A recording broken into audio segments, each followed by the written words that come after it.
Jason with Davis Shopworks here. Listen, so I had a new plan that suddenly came to me, and so Steph and I were talking about it, and what we're going to do is it's a way to store both of the pull plates. So the pull plate and the stump bucket. The stump bucket will be set on these legs first, and then this set of legs will then have the pull plate up above the stump bucket.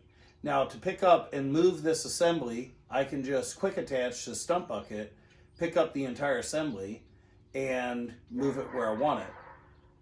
The other gain to this was, and how this actually started was, I wanted a set of legs that were T style, so the base and then coming straight up, that were T in style in order to level the hydraulics, because the hydraulics were losing the pull plate. It was, you know, drifting, so to speak, and kind of leaking off. And so I decided that if I would just set that on a pinned in set of legs, that this T-style leg would keep it in a straight up and down position, and I could just loosen the hydraulics before I got done, you know, running up and down and side to side.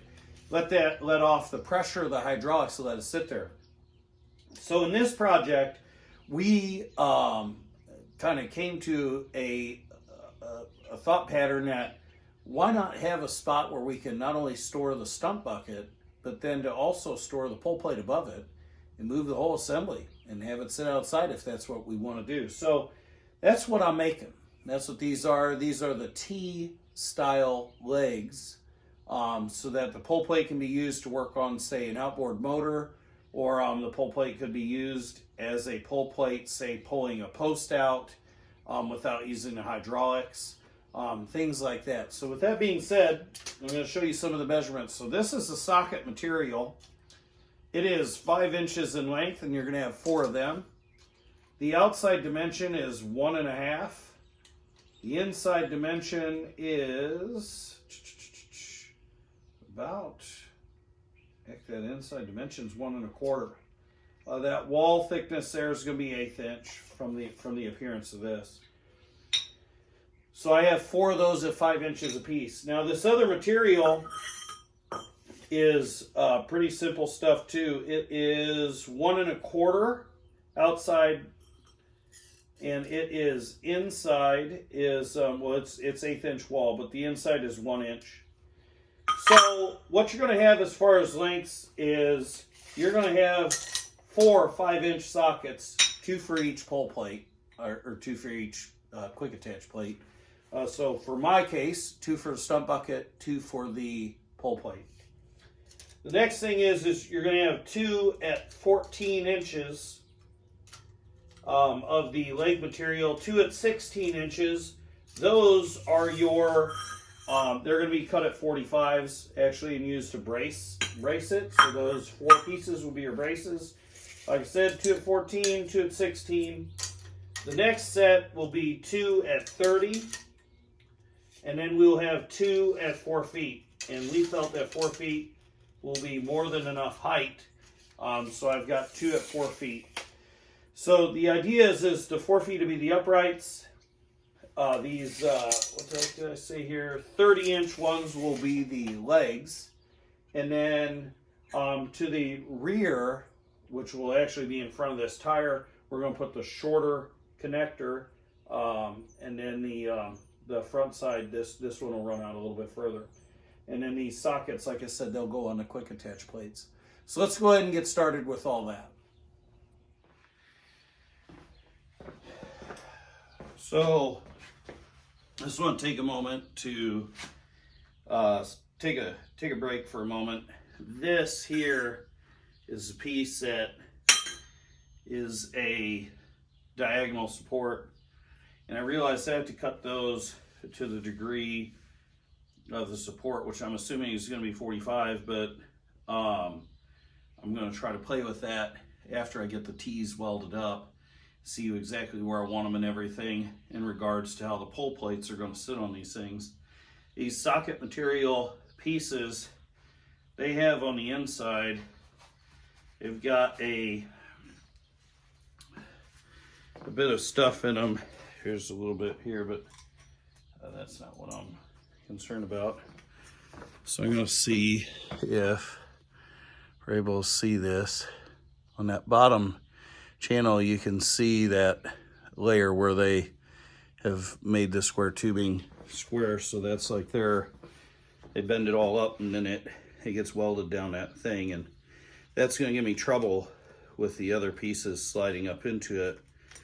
So another YouTuber, Fireball Tool, guy's name is Jason. He had a way where he made like another tool to chase into these things to get rid of those. We might make one of those, or I might just try to take a bit and just try to cut that line out. I don't know yet, but that will have to be done. So that's just something else. I might just weld them to the plates and then see, but I think the next step is I'm just going to go ahead and clean up this mess and then lay out the T's and see how square they are on this part of the floor, because this part of the floor has a little bit of a swale in it, and I don't want that screwing with me, so we'll see how that goes.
Okay, so I was able to finish grinding the pieces and then welding them up. So hopefully this kind of shows up in the video.